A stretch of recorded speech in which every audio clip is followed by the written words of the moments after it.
बिस्मिल्लाहिर्रहमानिर्रहीम अस्सलाम वालेकुम। बेटा जी, आज की वीडियो में हम फ्यूचर इंडेफिनिट टेंस के बारे में बात करेंगे। इससे पहले हमने प्रेजेंट इंडेफिनिट और पास्ट इंडेफिनिट पे वीडियोस बना दी हैं। मुझे उम्मीद है कि वो वीडियोस आपने ज़रूर देखी होंगी। अगर आपने वीडियोस देखी हैं तो ये आपके लिए और आसान हो जाएगा। तो जो फ्यूचर इंडेफिनिट टेंस है, उर्दू में इसको कहते हैं फ़ेल मुस्तकबिल मुतलक। फ्यूचर का मतलब होता है मुस्तकबिल, इंडेफिनिट का मतलब होता है मुतलक, यानी जो श्योर ना हो जिसके बारे में। टेंस का मतलब होता है ज़माना। ठीक है। उर्दू फ़िक्रात के आखिर में अगर गा, गी या गे आ जाए, यानी अगर हमने उर्दू से अंग्रेज़ी में ट्रांसलेट करना है तो हमें ये देखना पड़ेगा कि उर्दू फ़िक्रात के आखिर में क्या आता है। और अगर उर्दू फ़िक्रात के आखिर में गा आ गया, गी आ गया या गे आ गया, तो इसका मतलब कि वो वाला फ़िक्रा फ्यूचर इंडेफिनिट टेंस का फ़िक्रा होगा। अब बारी आती है कि इस फ़िक्रे को हमने अंग्रेज़ी में कैसे ट्रांसलेट करना है। उसके लिए हमारे पास कुछ फार्मूले हैं, उनको आपने याद रख लेना है। सबसे पहले अगर हम मुस्बत फ़िक्रात की बात करें, पॉजिटिव सेंटेंसेस की बात करें, तो उसके लिए सबसे पहले हमने सब्जेक्ट इस्तेमाल करना है। जिस तरह हमारे पास I, we, you, they, he, she, it, singular name आ गया या कोई प्लूरल नेम आ गया, तो ये सब्जेक्ट्स होते हैं। ये सब्जेक्ट आ जाएगा और उसके बाद विल और शैल आएगा। विल या शैल के बारे में भी आपको मैं अभी क्लियर कर देता हूं कि विल किसके साथ आएगा और शैल किसके साथ आएगा। लेकिन इससे पहले हम ये फार्मूला देख लेते हैं कि विल शैल के बाद वर्ब की फर्स्ट फॉर्म, वर्ब की पहली फॉर्म इस्तेमाल की जाएगी और उसके बाद फिर ऑब्जेक्ट इस्तेमाल होगा। अब बात करते हैं कि विल किसके साथ इस्तेमाल होगा और शैल किसके साथ इस्तेमाल होगा। अगर तो हमारे पास आई और वुई, ठीक है, ये सब्जेक्ट होंगे तो हमने इनके साथ इस्तेमाल करना है शैल। ठीक है, आई और वुई के साथ शैल इस्तेमाल होता है। इनके अलावा बाकी सारे सब्जेक्ट्स के साथ हम विल इस्तेमाल करेंगे। ठीक है, ये मैं दोबारा रिपीट कर देता हूं कि आई और वुई के साथ, यहां हम लिख देते हैं आई और वुई। आई और वुई के साथ शैल इस्तेमाल होता है, बाकी तमाम सब्जेक्ट्स के साथ विल इस्तेमाल होगा। अगर हम नेगेटिव सेंटेंसेस की बात करें, यानी मनफी फिक्रात की बात करें, तो उसमें क्या होगा कि जो सब्जेक्ट आएगा, सब्जेक्ट के बाद विल नॉट आएगा या शैल नॉट आएगा, प्लस V1 यानी वर्ब की पहली फॉर्म आएगी और उसके बाद ऑब्जेक्ट आ जाएगा। इसी तरह इंटेरोगेटिव सेंटेंसेस में सबसे पहले विल और शैल आएगा, फिर उसके बाद सब्जेक्ट आएगा, फिर वर्ब की पहली फॉर्म आएगी, फिर ऑब्जेक्ट आ जाएगा और आखिर में हम फिक्रा ख़त्म करेंगे सवालिया निशान से, यानी क्वेश्चन मार्क से। अब हम फिक्रात बना लेते हैं ताकि ये जो बातें हैं ये आपको मज़ीद वाज़े हो जाएं। सबसे पहला फिक्रा है मैं स्कूल जाऊंगा। ठीक है, अब इसमें हमने सब्जेक्ट का तयन कर लेना है पहले, उसी हिसाब से फिर हम शैल या विल इस्तेमाल करेंगे। तो मैं, इसमें क्या है, सब्जेक्ट है, तो ये आ जाएगा आई। आई और वुई के साथ शैल इस्तेमाल होता है, इसलिए हम यहां इसको लिखेंगे आई शैल गो टू स्कूल। ठीक है जी, ये फिक्रा हमारा मुकम्मल हो गया। हम खेलेंगे, वही आ गया ये। ठीक है, वही के साथ भी शैल आता है, we shall play, we shall play.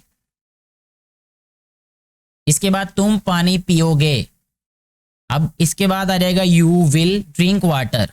यहां आ जाएगा यू विल ड्रिंक वाटर। इसके बाद है वो बड़ों का कहा मानेगा। ही विल या शी विल, वो शी आएगा जब गी आना था, यहां गा है तो इसलिए लिखेंगे हम ही विल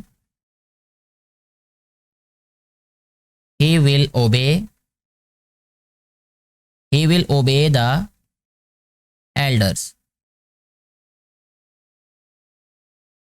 वो लिखेगा, ही विल राइट। ठीक है, ही विल राइट। इसके बाद है वो खाना पकाएगी। She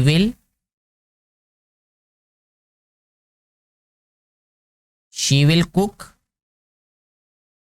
food. इसके बाद है बारिश होगी। इट विल रेन,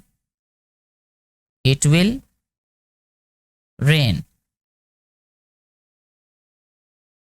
अली फूल तोड़ेगा, इसका आ रहेगा अली विल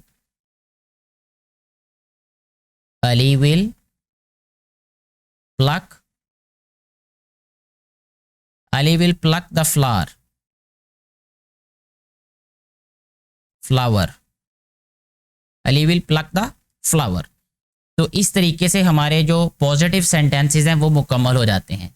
एक जो अहम बात थी इन फिक्रात में वो ये थी कि आई और वुई के साथ शैल इस्तेमाल होगा और बाकी सारे के सारे सब्जेक्ट्स के साथ विल इस्तेमाल होगा। अब हम बढ़ते हैं मनफी फिक्रात की जानिब। मनफी फिक्रात में नहीं आता है, ठीक है, मैं स्कूल नहीं जाऊंगा, आई शैल नॉट, आई यहां लिख लेते हैं जी, I shall not go to school. हम नहीं खेलेंगे, we shall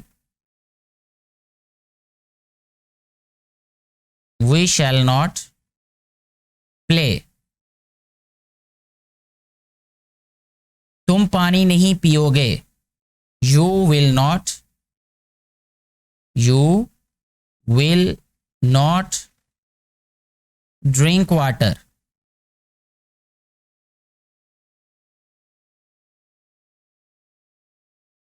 you will not drink water. वो बड़ों का कहा नहीं मानेगा, अब क्योंकि गा है तो हम लिखेंगे ही विल नॉट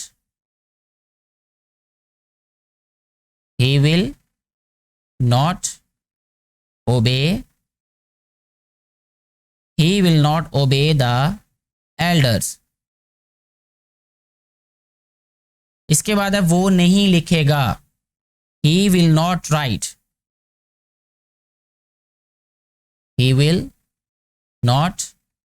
राइट, वो खाना नहीं पकाएगी, या रहेगा शी विल नॉट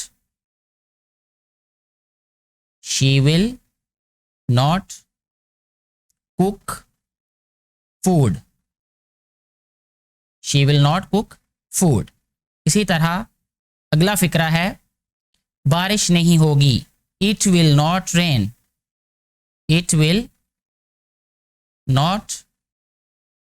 रेन। आखिरी फिक्रा है अली फूल नहीं तोड़ेगा, अली विल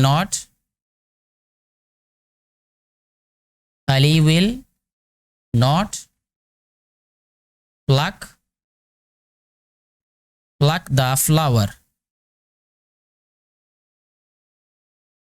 ठीक है जी, ऐसे हमारे जो मनफी फिक्रात हैं वो भी मुकम्मल हो जाते हैं। अब हम आते हैं सवालिया फिक्रात की जानिब, यानी इंटेरोगेटिव सेंटेंसेस की तरफ, जिसमें सवाल पूछा जाता है, सवालिया निशान होता है। इसमें हमने क्या करना है, विल और शैल को फिक्रा के शुरू में लिखना होता है।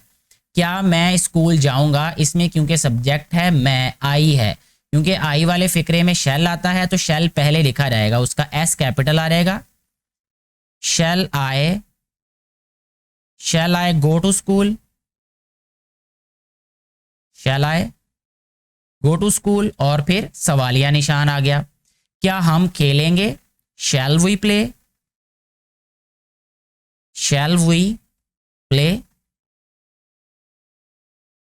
सवालिया निशान आ गया ये। क्या तुम पानी पियोगे, विल यू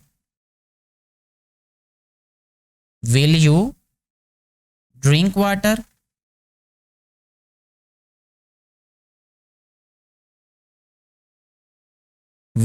वाटर, इसके बाद वाला जो फिक्रा है वो है क्या वो बड़ों का कहा मानेगा, will he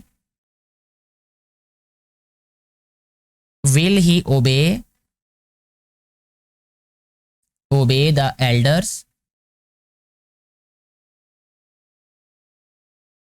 will he obey the elders. क्या वो लिखेगा, विल ही राइट,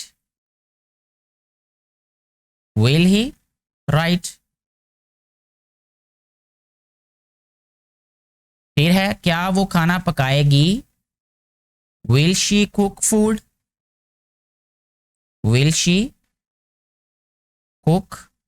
फूड।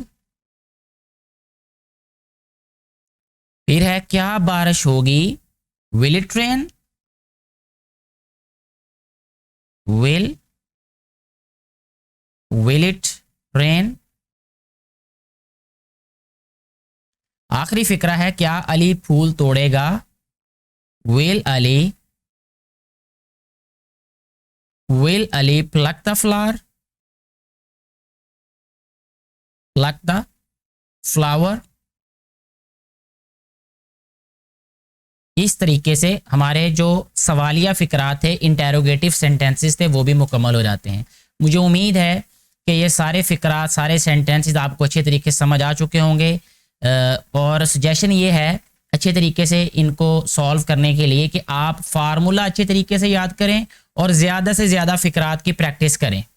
यही इसका तरीका है कि आपको अच्छे तरीके से ये टेंसेस जो है वो आ जाएंगे। शुक्रिया जी।